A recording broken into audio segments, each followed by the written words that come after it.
देखो आगे की method to sum of maximum method को यूज करने से पहले मुझे आपको कुछ थियरी है जो समझानी सबसे ज्यादा जरूरी है, तो ध्यान से सुनना। देखो, हमने इस डिसोल्यूशन के अंदर टोटल दो मेथड सीखनी है।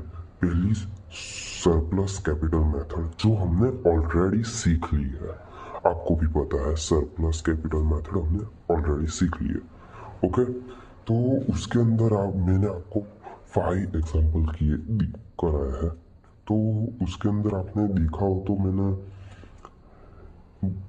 जो जो भी एग्जांपल लिए है उसके profit and loss sharing ratio capital ratio से इक्वल नहीं होता।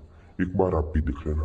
और उसके अंदर हर पार्टनर हमेशा सॉल्वेंट होता है। और ये मेथड मतलब कि ये मेथड यही कहना चाहिए, आपके सामने क्वेश्चन आ जाएगा पर आपको पता नहीं चलेगा कि आपको सम ऑफ मैक्सिमम मेथड करनी है या सरप्लस कैपिटल मेथड।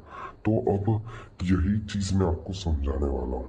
देखो, आपको एग्जाम्पल के अंदर देखो, ये तो कभी ये मैंडेटरी नहीं होगा। पहले आपको समझा देता हूँ फिर सब समझाता हूँ बाकी का। देखो, सरप्लस कैपिटल मेथड की कंडीशन ये है, पहली कंडीशन ये है कि profit and loss sharing ratio equal नहीं होता कैपिटल रेशियो के, और फर्म के पार्टनर हमेशा सॉल्वेंट होते हैं, मतलब कि सद्धर होते हैं और नादार नहीं होते। ठीक है, और two condition are always compulsory fulfil, એટલે ये दोनों कंडीशन हमेशा होनी ही चाहिए, तभी ही हमें सरप्लस कैपिटल मेथड यूज करनी है। ठीक है, और मेथड 2 है सम ऑफ मैक्सिमम मेथड, और यहाँ कहा है profit and loss sharing ratio equal to capital ratio. और नीचे लिखा है firms partners are always insolvent, मतलब कि नादार होने चाहिए, तब ही हमें सम ऑफ मैक्सिमम मेथड करनी है। और इसके नीचे भी लिखा है first condition is not compulsory but second condition is compulsory fulfil. तो अब आपको समझ आ गया है कि सरप्लस कैपिटल मेथड के अंदर ये दोनों कंडीशन फुलफिल होनी चाहिए, पर सम ऑफ मैक्सिमम मेथड के अंदर ये चीज़ ऐसी नहीं है।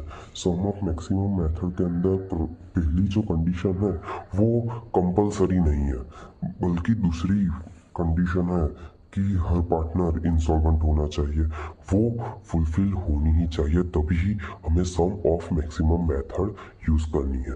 तो अब मैं आपको अगले वीडियो के अंदर method to sum of maximum method कराऊंगा। तो उसके 2 एग्जांपल ही मैं कराऊंगा, और सच में ये दूसरी मेथड सरप्लस कैपिटल मेथड से तो ज़्यादा हार्ड है, पर मैं आपको समझाऊंगा तो आपको सब समझ आ जाएगा।